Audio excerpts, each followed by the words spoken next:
نن وختونه هم د مهمندو او باجوړ په غریزو سیمه کې بورجلونه یا بورجلونه چې دلته ورته 2 او 3 چته کوټه هم ویلی شي یا ورته 2 او 3 پاړه کوټه هم ویل کېږي لاهم شته. دغه بورجلونه ته چې ګوري نو نن وختونه هم درته د هغه وخت کیسې را یادوي چې په سندرو کې لاهم خوندې دي. بیا هما خامدنو بولا په تماچو برجونه چاخستې دي لا بخماش پخې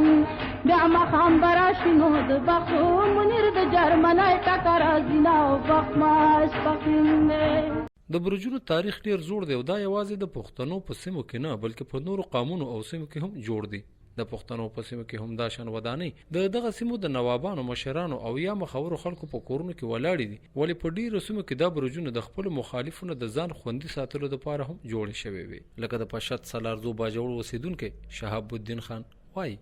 د دې سکیورټي داسې وه چې د دې د اولنۍ د شنو پاڼو پورې تاسو ګورئ تقریبا د کوارټر حصه دا درېیمه حصه دا د ګټو فل ده په دې کې لاندې کمره ممره نشته دی. بیا د دې نه بره چې کوم دی دا تاسو که دا سپینې ګټې ګورئ د دغه ځای نه یوه کمره ده بیا سره په دا غټ سوري چې ګورئ دا دویمه کمره ده او اخره کې د دې سر ته موږ سپیل ویو دا کوم سرورګوټی چې دی دا بره نو دا سپیل دی. د دې به اهمیت دا و چې دا هغه وخته پورې به چې کله جنګ کېده نو هغه وخته پورې به جنګ جاري و چې دا برج به چا فتح کړی نو. د مهمندو راز محمد خوایزی وایي چې دلته زیاتره ودانۍ د خاورو نه جوړې شوي ځینې پکې د کاڼو نه هم جوړې شته دی. په دغه ودانیو کې په هر چت یا پاړ کې د مخالفو نه د ځان خوندي ساتلو دپاره سوري جوړ شوي چې پکې به څوکۍ کېدلې. راز محمد د دغه سوریو جوړولو په اړه یوه کیسه هم وکړه. او لکه دلته دا یو عامه خبره ده مشهوره خبره ده یو حاجي صاحب برج ساز کړی و بل ورته وایي چې یاره ورته دا برج ساز کړی چې بالکل ما ورته برج ساز کړی دی نو هغه ورته وایي چې تا خو دا برج 2 چته ساز کړی چې بالکل 2 چته مې ساز کړی دی او تا خو هر کلي ته سوري هم پرېښی دی بالکل ما هر کلي ته سوري پرېښی دی